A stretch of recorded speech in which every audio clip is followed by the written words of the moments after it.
We'll get started. So first, we're both excited. Our whole organization is excited about our new additions to our roster by way of trade, Joe Thuney and Jonah Jackson, and recently signed Grady Jarrett and Durham Smythe. The beautiful thing about this is we both have connection points with these guys, which makes it really good. We know the type of men that they are that are coming into our building, and we're really confident they're going to enhance our entire team and our locker room. I'm proud of the preparation that went into this, our process, as well as our communication between Ben and I, our staffs, and then most importantly, our salary cap folks who took, they had some heavy lifting in this one too. So, part of our process that a lot of people don't know, we spend probably bi-weekly, we'll get together to talk about our finances and where we can spend and kind of how much flexibility we have. And that was really started by Kevin. And with that openness, it allows us to jump on these opportunities to enhance our football team, and I don't take that lightly at all. So that communication and that collaboration has been huge. I'll open it up to questions.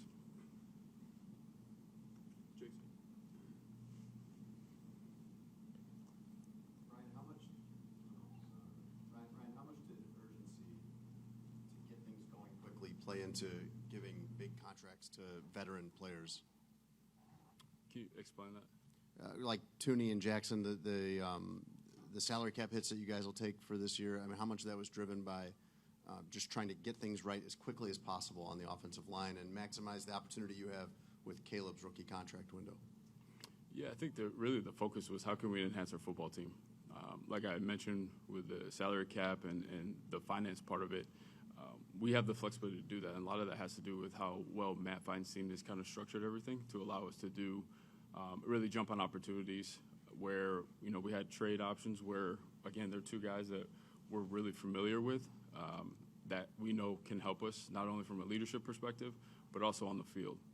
So when that popped open, we were able to jump on it, and obviously that wasn't part of, the plan back when we were getting ready for free agency.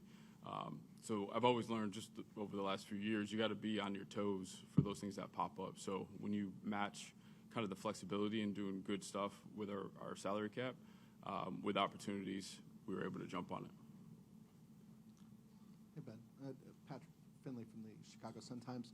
Is there a personality trait or a common theme to the offensive linemen that you guys wanted and wound up landing?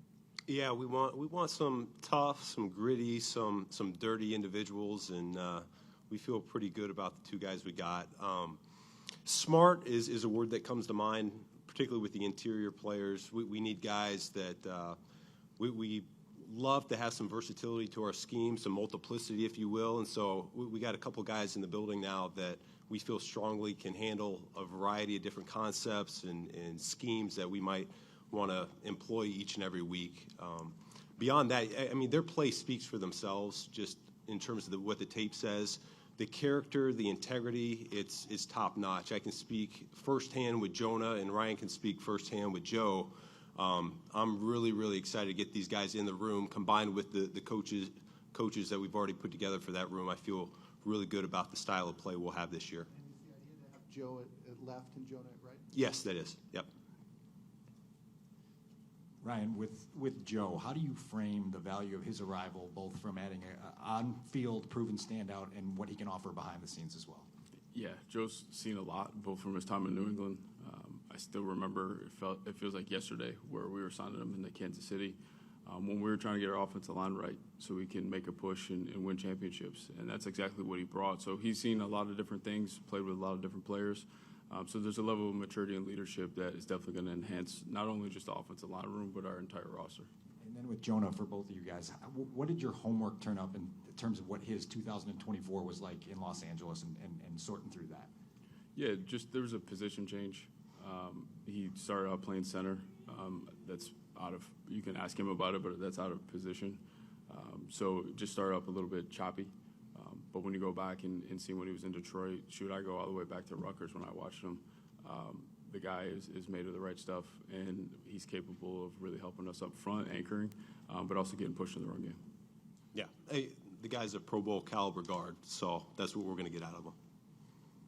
Brian, can you speak to like just the process of going through specifically when you talk about signing Joe and Grady, just the homework that goes into it from the personnel department to kind of identify veterans that may become available from other teams for whatever the reason may be? Yeah, you do research on the each team has their own situation. Some teams got to make, moves to change it up on their roster and to kind of clear space. And you're aware of those. You're not sure how they're going to play out. There's a lot of different ways to manipulate and change things up to fit. But in this case, it was unexpected. So obviously when I heard their names, we went to work immediately. And again, I know Joe just from our time in Kansas City, but with Grady, I just being teammates with Matt Ryan, they've shared the locker room, and the words that, how he described that man is special, and it won't take you long to understand that he's different. Ryan, a couple weeks ago at the Combine, Ben was really confident about being able to flip the interior of the offensive line in one off-season. Mm-hmm. Can you walk us through the process of going the trade route, of evaluating what the guard market looked like and deciding that was going to ultimately be the path that you guys took to, fit to upgrade the left and right guard spot? Yeah, you just have to stay open-minded because, what we don't talk about enough is just because free agency opens up and it looks a certain way, you don't know if there's a connection that player may want to go somewhere else. So it may not even come down to money. It may be the fit for the player. So there's no guarantees just because the board is lined up and you have money to make it happen. So you got to really cast a wide net and be opportunistic and see when opportunities pop up, this is the best thing for us. You do anticipate things like that, but at the same time, it was just about acquiring the best players that we can. And Ben, speaking to the run game specifically, how important is it what are you looking for from your interior offensive linemen to be able to run as many schemes as you do and be as effective in the run? What do Jonah and Joe possess that leads you to believe that will yield some positive the results? intelligence factor is a major portion of it because they got to be able to handle different fronts for all these variety of schemes that we would like to employ. End of the day, we'll push this thing as far as we feel the collective group can handle up front. And that's where the intelligence is so important to expand on that variety.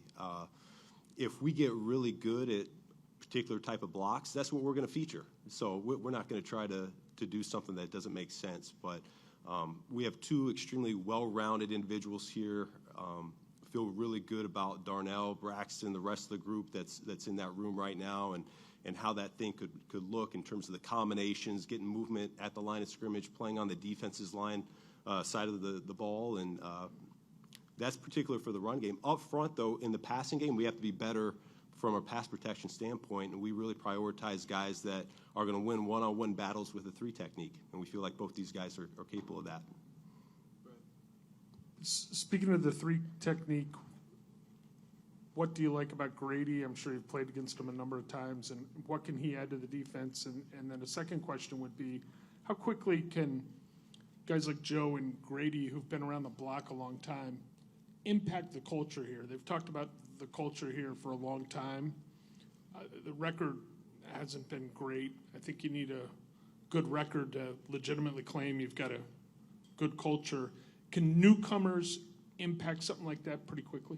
Yeah, the first thing I'd say about Grady is this is a guy for a number of years now that's played at a fantastically high level. This guy is outstanding. You feel his presence. He's a guy you have to game plan for when you go against him.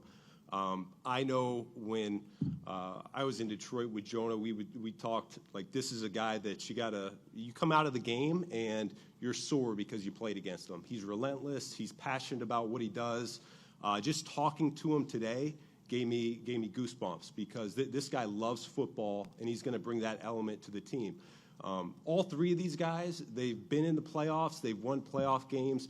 Joe in particular has won Super Bowls. Yeah, that does rub off to the rest of the locker room because we're gonna define what it's going to look like in terms of our meeting process, our walkthrough process, our practice habits, what it looks like off the field, because that all translates to winning on the field. All three of these guys have done that at a high level. Hey, Ryan, has this what you've been able to do so far opened up what you can do in the draft? Are you looking at it that way? Yeah, this really opens the whole board for us.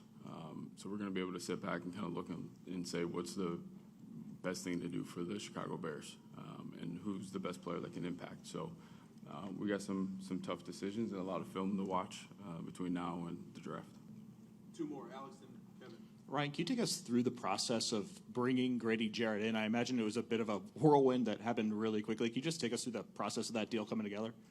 Yeah, just, the way social media is, you see it pop up and you're like, oh my, like, let me check the tape. Let's go back to the tape, look at the grades that we have in the system, and again, make some phone calls just to get an understanding of who he is as a man. And all of those things check the box. And again, it's someone that can help move this team to where we need to go. Last one, Kevin. Ben, what was the process like with the offensive line specifically, working with Ryan?